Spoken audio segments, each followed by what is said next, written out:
You've got college students that have started to rebel, and it's become a very serious problem in my estimation that for law enforcement officers and for the public in general. The seasonal who is in charge or second command or whatever say, go over to that campground and see what the hell those hippies are doing. Well, you know, geez, you go over there and there's 5 or 6 bands, you know, which hippies they talking about, or what the hell's a hippie? And there's a bunch of long hairs in C3. Go over there and check them out. Why? Make sure the camp's clean, you know. If the camp's dirty, kick them out, you know. And I feel, you know, it gives me a kind of a weird feeling to just have somebody say, well, if they're not doing everything perfect, throw them out. But I've never yet been sent over to the campground for what we call the straight society and to say, throw them out. Not once. Personally, I don't quite know what a hippie is unless he says I'm a hippie. He has a different form of dress from the other people. I think the average American citizen rather expects him to tend toward violence because they have seen him on the TV acting violently. I remember the preacher was telling me that he ran across a young lady down there that was just bare-ass naked. And she didn't think anything about it. She's just talking to him, just like you and I are standing here talking now. He says, I don't know what you can do about that. She wasn't disturbing anybody but me. I'd say no doubt that the majority of the problems in this park are with the youth. We describe them as hippie types, the long-haired, the under the 21 age group. I definitely think they're wrong. I think they're causing the problem. I think they're doing things that are illegal. You can talk generation gap, or you can talk sociology. You can say he didn't have the same chance that you had. But I think they're causing the problem. I think since the majority of the trouble is with long hairs, that actually probably subconsciously or consciously, most rangers now have a prejudice against long hairs. Law enforcement's getting so out of hand, it's unreal. Like, you know... Like, they just, you know, they see the way that you carry yourself.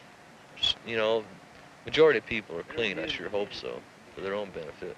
But your hair's a little long or something, and like, yeah, like I need a haircut. Yeah, right, that's what I hear. That's it. And like, you look a little different, and they think that you're an entirely different person. You think that you're not from this earth or something. One cop, I know he was from South, you know, and he'd sit there and talk to me, keep on talking about my dog and my ID, and he'd get me in a corner where I couldn't answer, and then he'd nudge his buddy and go, haha, dig it, I got him this time, you know. And they did this for about 2 hours. I've tried to be nice to, you know, hundreds and hundreds of them, and they have no respect for you. It's really nice. They're a lot nicer here than in a lot of other places. You know, more willing to. Of course, it depends on if you have long hair. I think with the long hair, I harass him a lot more than I do with the other type of individual. It's because he's that way. He's long-haired, cruddy. I think he's born and raised and brought up a lot better than that, and it's one of those things you just change to. It's just a hassle, man. The only time I'd come back here is if, you know, I was riding with about 200 bikes, man. Sometimes I'm harassing the people, yeah. Some of the young kids and the narcotics and all these problems we have out here, we roust them, we keep them moving because we have an idea what they're up to. That's all we have been getting is hassle. Since we got in this park. We do get a lot of feedback from the young people because they do not like to see police forces in here. They do not like to feel that they would be arrested for underage possession or possession of narcotics or the disorder they cause. They resent it more than the visitor who comes here to enjoy the park as we think it should be enjoyed. The older generation comes up here and they get very turned off as to what they see and being kept awake at night in the campgrounds and all the noise and the drunkenness and disorderly conduct, et cetera, and they stay away. Well, the space they leave behind means one more campground, which is open for the individuals who like the drugs and the parties and you know what goes with it. So consequently, we have the one segment of the population is avoiding Yosemite like the plague, and at the same time, another segment is flocking in for all the lawlessness. We encounter quite a few visitor who would be described as a straight, who comes to us and wants us to take action against the long hair just because he's a long hair. And we try to find out, well, what is being done wrong, and quite often nothing is being done wrong. He just objects to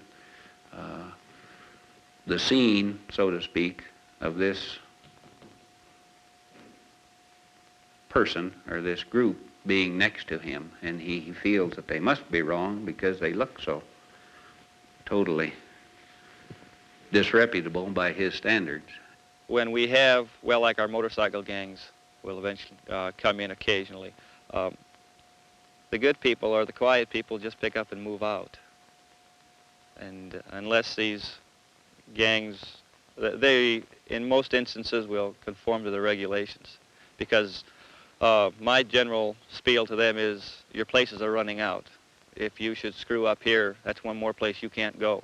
And eventually there's going to be no places you can go.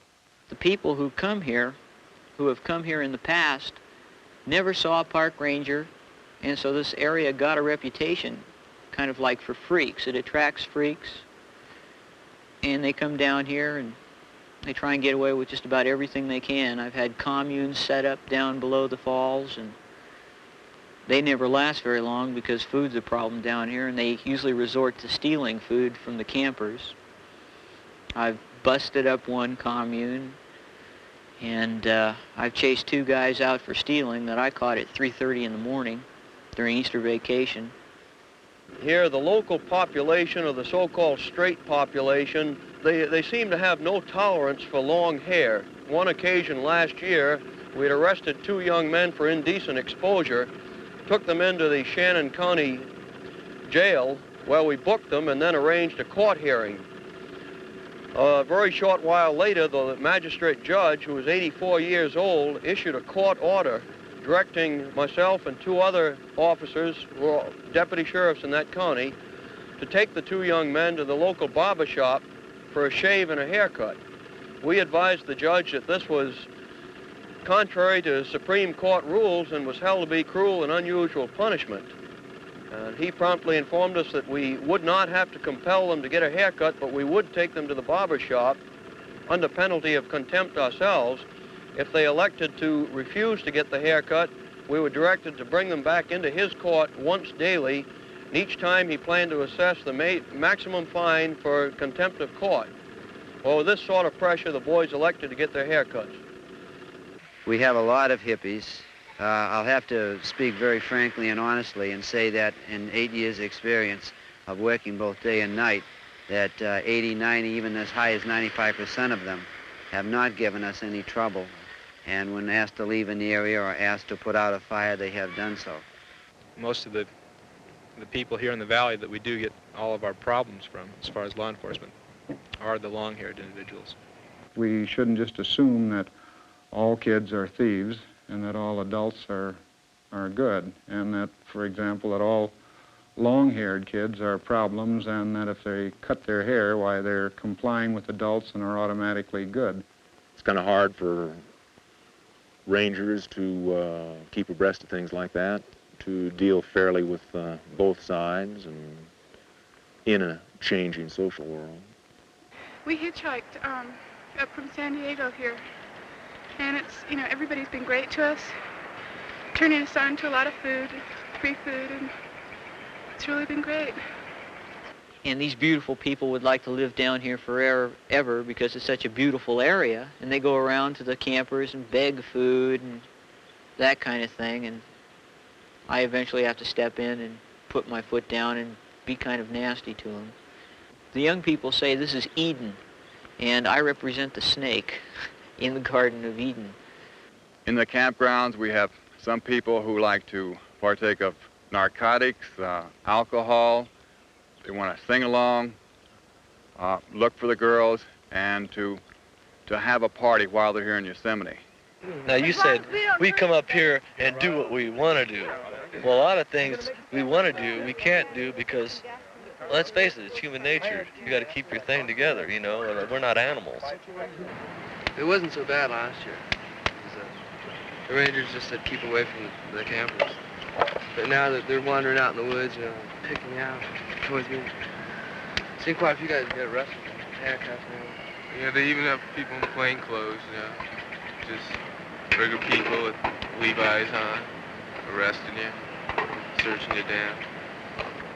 I think that probably we have some people who are uptight about this class of person. Now, whether they're doing anything wrong or not, they want to really keep an eye out, which maybe they know more than I do about this.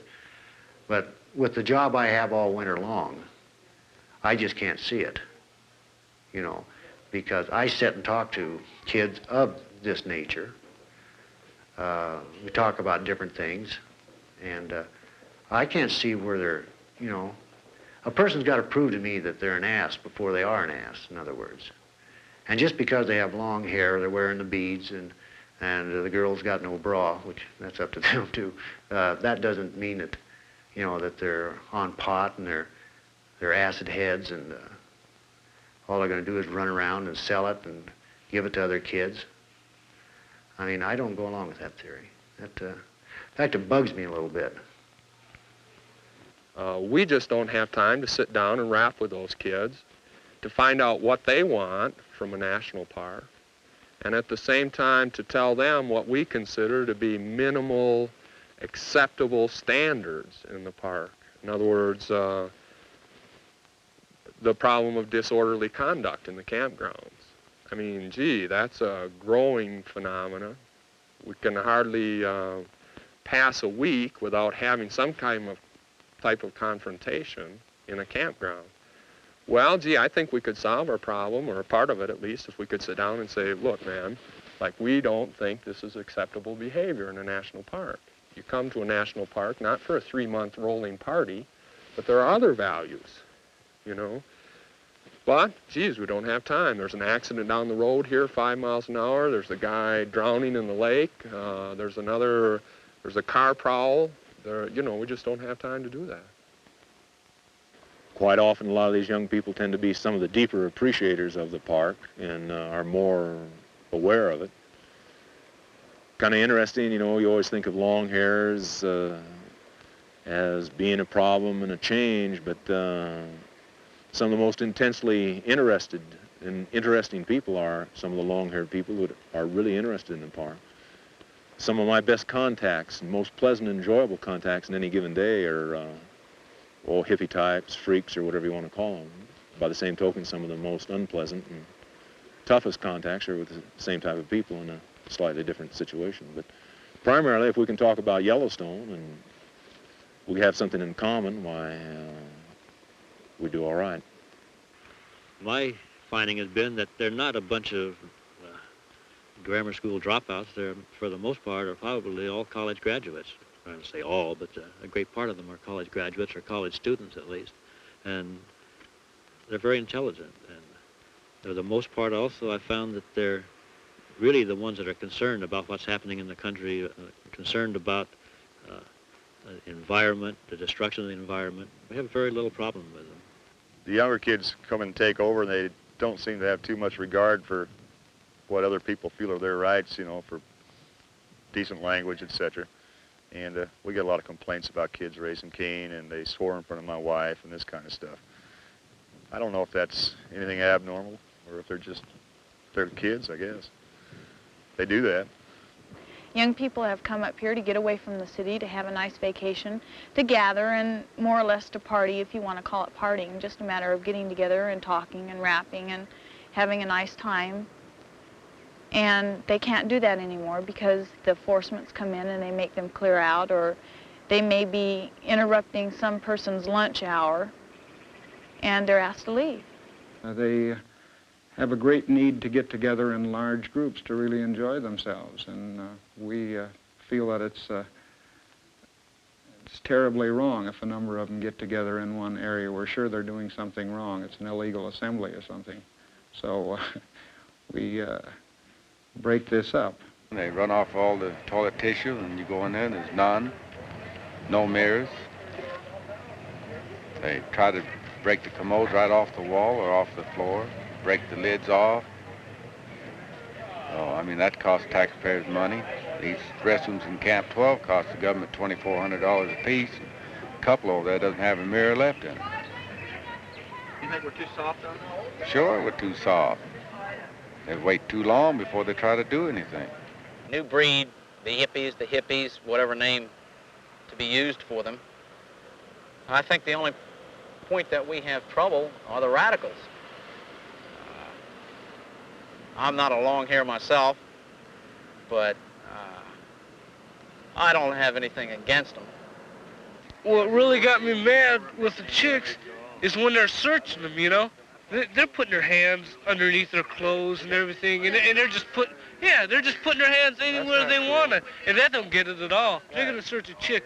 They're going to pat them for a weapon, not stick their hands underneath their blouses and down their pants and everything, and I saw a lot of that yesterday. Well, I think it's disgraceful. We came here to have a very nice weekend with 5 children, and we put up our tent, and we were quite happy, and there were a lot of hippie kids over there creating a lot of noise, but they were having fun in their own way. And the way this whole thing started, it was just like a Gestapo movement, the way they just came in and threw them all on the ground. The kids started crying. It was just awful. It should not happen in the parks. Parks are where you come to have a recreation and fun with the children, not to have someone coming along hassling you and arresting you. And I don't really care much whether they caught them with dope or whether they didn't. All I know is it wrecked our whole weekend. It got everybody uptight, and it was just miserable. If they want to arrest these kids for dope smuggling, there's a highway in and a highway out. Can't they do it on that? Why must they do it here? I think that they should take these policemen and the whole thing that they're starting here and stop it right away. And if they have to arrest somebody, do so on the highways. Because they must reinforce the law. We all realize that. We need the law more than anybody does with children. But we don't want displays of it like that exhibition the other night. It was disgraceful. It was disgusting to see one set of human beings treat another in that fashion. Disgusting. You can't just curtail the enforcement of the law because it's a park, so if these things are brought into the park and the park people are made aware of it, why then they're duty bound to make an arrest. In this case, they felt that the people were peddling dope at the park. This caused trouble, and I felt that their coming in was right. The manner in which they did it was a little bit abusive. I felt it was a little bit strong, the way that they attracted the kids, the way they pushed them around, and in some cases, 1 or 2 cases where they were aggravated, the police reacted to actions by the fellows themselves, the kids themselves. When they tried to scratch the backs of their necks, they'd kick them and so on, and this made her awfully upset. This whole inhumanity to man, you know, got her completely freaked out. And it's too bad. It's really too bad. The long hairs that we're coming in contact with, 95% of them are polite and seem to be interested in the National Park Service and their first national river and that sort of thing. They do seem to bug the straight people just by being here. The straight people don't like to be around them. But as far as the long hairs going out of their way to create problems for the rangers or the straight people, I have never observed that. There's just a friction between the two groups, an animosity, and I think it's mainly on the part of the straight people. They have more patience. You know, I think it's a total trend now that younger people are getting to have more patience with other people than some of the older rangers or even older people in general. The younger people are harder to control, mainly because they have in their mind every time they see a policeman that he's going to do something to them. A lot of policemen are stereotype, long-haired type people. And you can't really blame a lot of policemen that are continuously on demonstrations for doing this, except it just takes experience with the policemen and a lot of demonstrations to realize that just because someone has long hair, he's not really basically a troublemaker. There's a potential he is, but you got to wait till, wait till he does something wrong before you can actually say he's a troublemaker. The older people that come here to demonstrate are extremely peaceful. We've had all kinds of demonstrations, young and old, but the older people that come here, you ask them to do something, they do it because they have respect over the years for the police department. There are older people above my age, above 30, above 40, that just make me sick to my stomach to deal with. And there's just as many below that age group that give me the same feeling. And there are people above and below that line, and it's an individual thing. You can't group it. When adults see that kids don't take their advice, they become terribly indignant about it and feel that their role in society is threatened, I guess. And so they say, why don't you do like we tell you to do? And so I suspect that's a good part of it. We don't really try to accommodate them and try to understand their point of view as much as we should. I would say that there really is no problem at all getting along with the long-haired person as long as you treat them with respect and don't try to order them anywhere, out or otherwise. I don't make an effort to, or should I say, I don't go out of the way to establish a rap or a rapport or what have you with the long hairs, but if they approach me, neither do I completely ignore them. There are rangers in our service who view the young visitor who wears his hair long, with or without a beard, with or without granny glasses and beads, who is going barefoot, without a shirt, perhaps, as simply instinctively an undesirable, in quotes, an undesirable visitor. And this is something that in our service, I would suggest to our rangers that we can't countenance. This is getting us into an area of rendering personal judgments about who is a good park user and who is a bad park user. And this is not a function of either management or of law enforcement. Until anyone, whether he's driven in a Cadillac or whether he's come in on his bare feet with a pack on his shoulder and with long hair, until they violate clearly a park rule or regulation or some other law which is applicable, the judgment is not called for, and we cannot be guilty of selectively enforcing law on the basis of appearance. Among the rangers, there are good and bad rangers. There are the kinds that take a harder line, and there are those who don't. Unfortunately, most of the kids see the bad ones, and they think that everyone in the ranger staff is that way. There's a labeling process. The whole group gets identified with the bad ones, and that's exactly the case among the thinking of the rangers. They see a number of kids who are doing some things that are really bad, say really freaking out on reds and wine and Yosemite, or stealing. And they see the way these kids are dressed, which is not very appropriate by conventional standards, and they see the length of the hair and everything. And they say, oh yeah, I know that type. And then every other person who looks that way is labeled in the same way. And so this tends to polarize the groups a great deal, because the whole group is identified with a relatively small proportion of bad people. And I'm convinced that in both groups, that proportion is small. I've forgotten the figures, but as we look like at the next national elections, some 25 million people over the age of 18 and below the age of 25, is it, will be eligible to vote, and likely will vote in large numbers. And I think it's with this group of people that we see the greatest change in attitude and view about what parks are all about. In a national political sense, we've legitimized young people, not specifically the freak youth culture, but freaks are part of the general 25 million people. economically, for a long time, business has recognized that there's a different group of people, young people, who have different needs, and they've responded to those needs very greatly.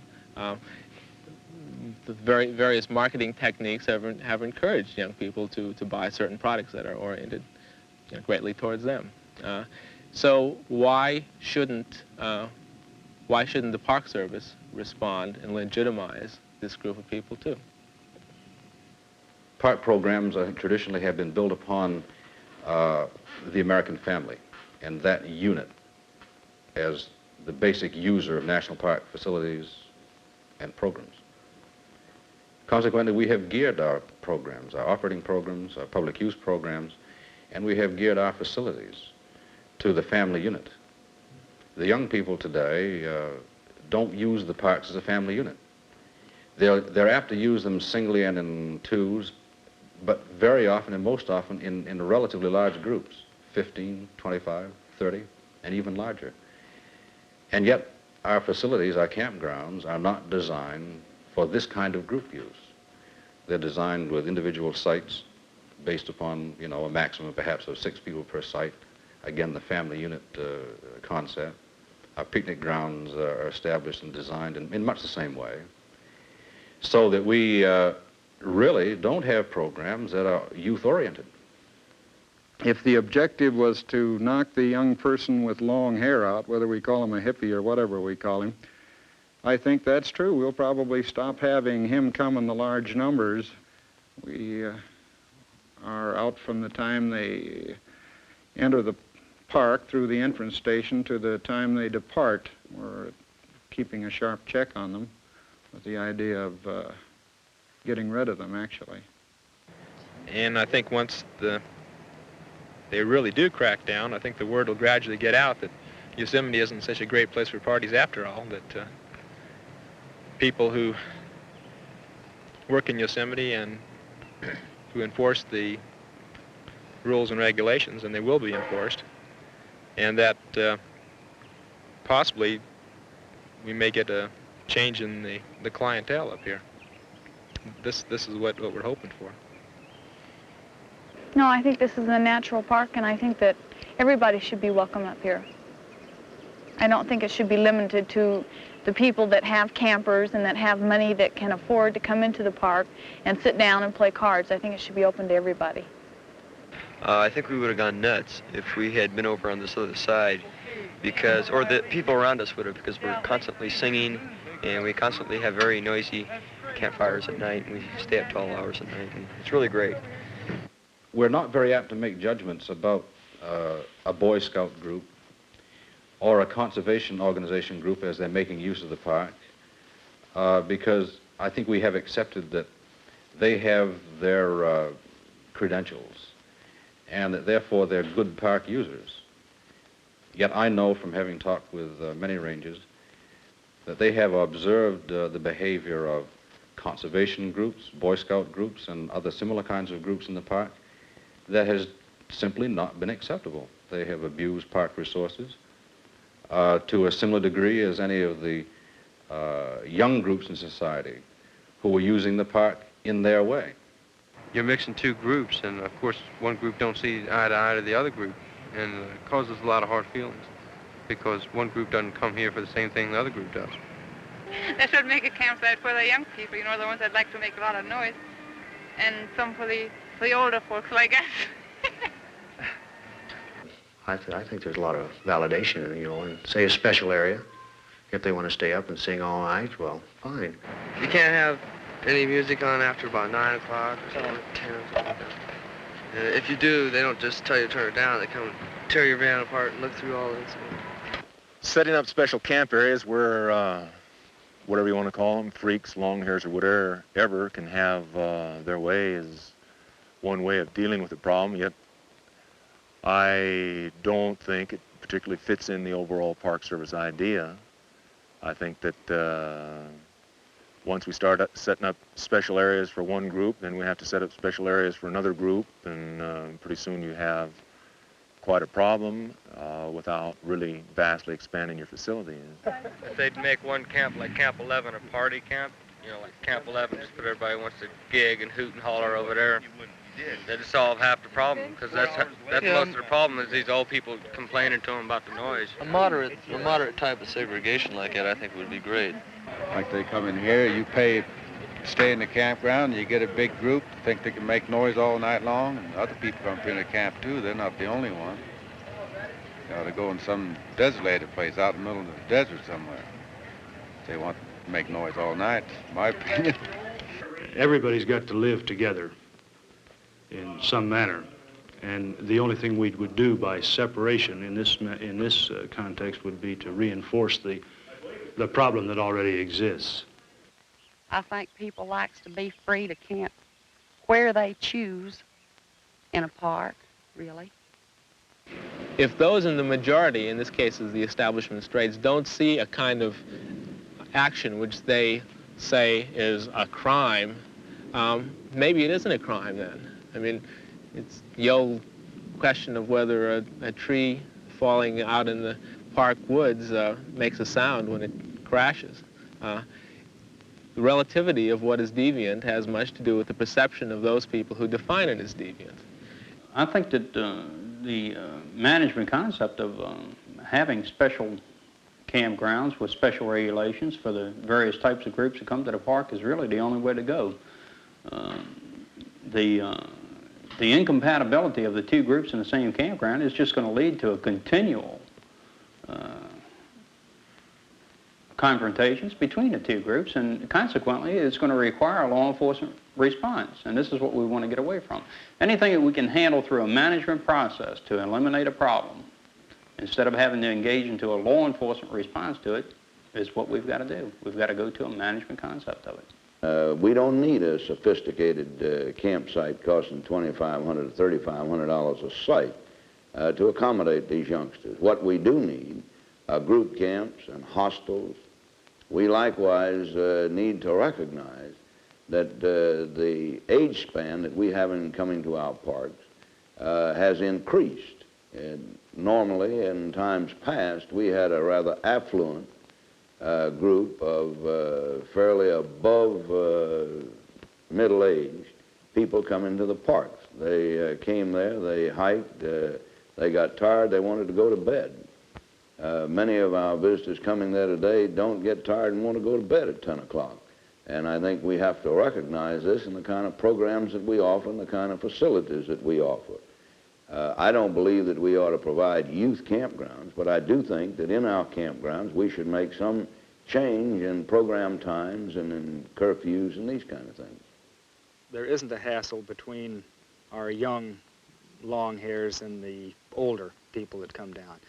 They each go their separate ways and do their own thing, really, and they pretty much accept the attitude and the way of life of the other individuals. In relation to my position as a school teacher, I attribute all of it, as far as I'm concerned, my personal opinion, that it's parental control. The kids are running more, they're more mobile, they have cars, they do what they want, the parents don't know where they're at, and quite often they don't care.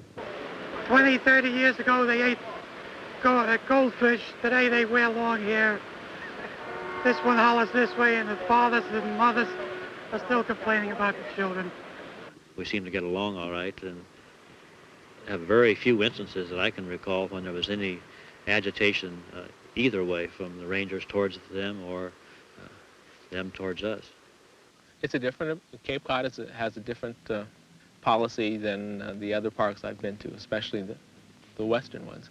I think it has worked, and certainly by measure of crime, Cape Cod has last year had 32 reported acts of major crime, which accounted for less than 1% of the total amount of crime reported in the national park system, not considering the D.C. area. Yosemite had 14% and Lake Mead had about 8%. So as measured in terms of major crimes, Cape Cod is working. Measured in terms of the way the deviant groups see the park administration, it's working too. I had nothing but praise on my interview pad when I was talking to the gays and the freaks. The gays thought the park police were not the park police, the rangers, who were doing a very good job, and that was true for all the other deviant groups in Cape Cod. It was exactly the opposite in the western parks. There were criticisms about hassling. I think law enforcement is the only way to go about it with particularly the young kids. I think they want to get their wrists slapped, so to speak. They're out there seeing what they can do, how much they can get away with, so we try and give it back to them. I think our image is not much different than the typical police officer in the typical urban area. And in some ways, you see, we're hassling him, or this young person, in the same way that the police are in his communities. We're asking him to keep quiet. We're asking him not to blow dope next to Mr. Joe Average American. We're asking him to camp in designated areas. We're asking him not to let his dogs run out without a leash. I mean, we're hassling him. And we have to, but he doesn't regard us as any savior of the wilderness, any Joe Ranger, just another federal pig. But I still believe that it's very possible that we could get a dialogue going with the kids again and not add to the generation gap, but actually contribute finding some means of closing it a little in the park, because there's a tremendous background to talk that we can all dig, and that's the scenery. And we could stop being uptight. I think maybe we could strike up a pretty good dialogue with the kids. Whether we recognize it or not, everybody yearns to belong. And what they yearn to belong to, most of all, is to the human race. And the human race is a great stream that has been flowing through history for thousands of years, and they want to be a part of it. And I don't really believe that it's necessarily a generation gap. I don't have any generation gap with our children. It's simply a question of do you appreciate them as individuals and respect them as individuals, or do you categorize them as young people who don't really understand what the problem is? And sometimes I feel that that's really the problem. Is that people at my age level don't recognize that these are very, very smart young people who are deeply interested and committed to the ideals of national parks, to the value systems in this society, even though sometimes they demean them or criticize them. The very fact they're criticizing them is an indication they appreciate them. Otherwise, why would they be criticizing them? So that it's a matter of self-respect, again. And your attitude about people. Do you like people? Do you love people? Do you believe that people are your brothers? And if you believe this, then you can communicate with them. Because trust engenders trust. And if you don't trust the visitor, if you don't trust the young person who may deviate in hair or dress, then there is no basis on him to trust you. So that somebody's got to trust somebody first before we're going to restore communications. And my attitude is, let's trust them and see what happens.